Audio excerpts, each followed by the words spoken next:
Hello friends, আসসালামু আলাইকুম। খাবার প্রতিদিনের পক্ষ থেকে আপনাদের জানাচ্ছি অনেক অনেক শুভেচ্ছা।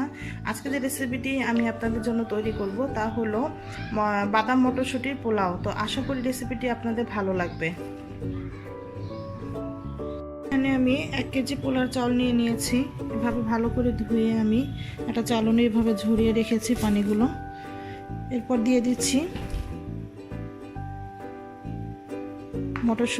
মটরশুঁটি নিয়েছি এখানে আমি 1/2 কেজির মতো।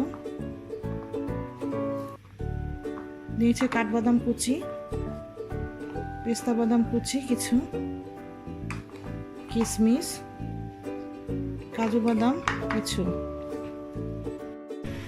আমি একটি চুলাতে এরকম হাঁড়ি বসিয়ে দিয়েছি, পর্যাপ্ত পরিমাণে ঘি দিয়ে দিয়েছি। এই পুরো পোলাওটা আমি ঘির উপর রান্না করব। এখন দিয়ে দিব কাজু বাদামগুলো।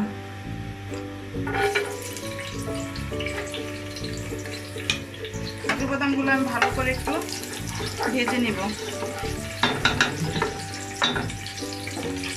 দিয়ে দিচ্ছি পেস্তা বাদাম, কাঠবাদাম।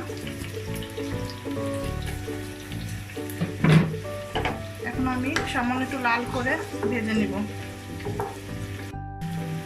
এ পর্যায়ে দিয়ে দিচ্ছি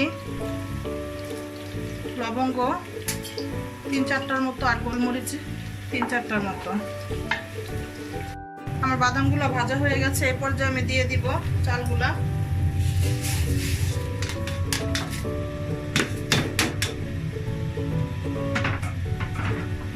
দিয়ে দিব মটরশুঁটিগুলা।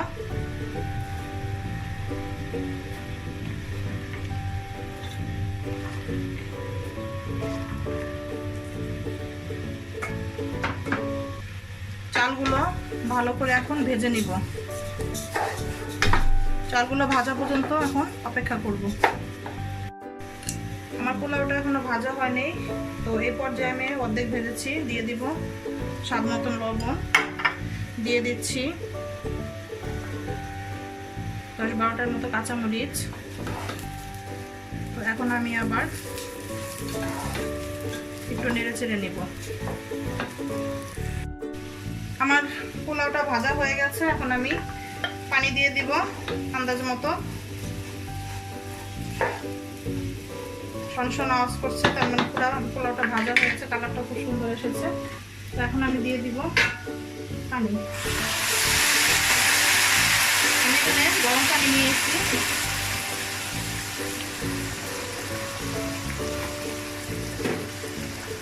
চুলাটা গুঁড়ো করে দিই।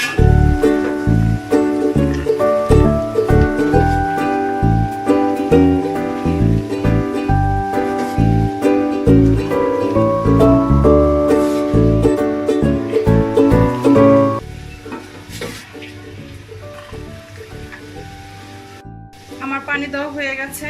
তো আমি এখানে আনুমানিক পানি দিয়েছি, তবে 1 কেজি চালের জন্য 1.5 কেজির মতো পানি লাগে। তো আমি চুলাটা মিডিয়াম হাই দিয়ে দিলাম, ঢেকে দিব চালটা না ফোটা পর্যন্ত। আমার পোলাওটা হয়ে গেছে। ঢাকনাটা খুলে দেখি কি অবস্থা। হয়ে গেছে, সুন্দর ঝরঝরা হয়ে গেছে।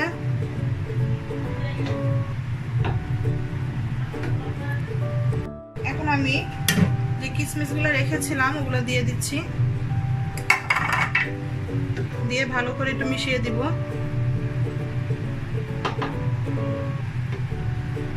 হয়ে গেল আমার বাদাম মটরশুঁটির পোলাও।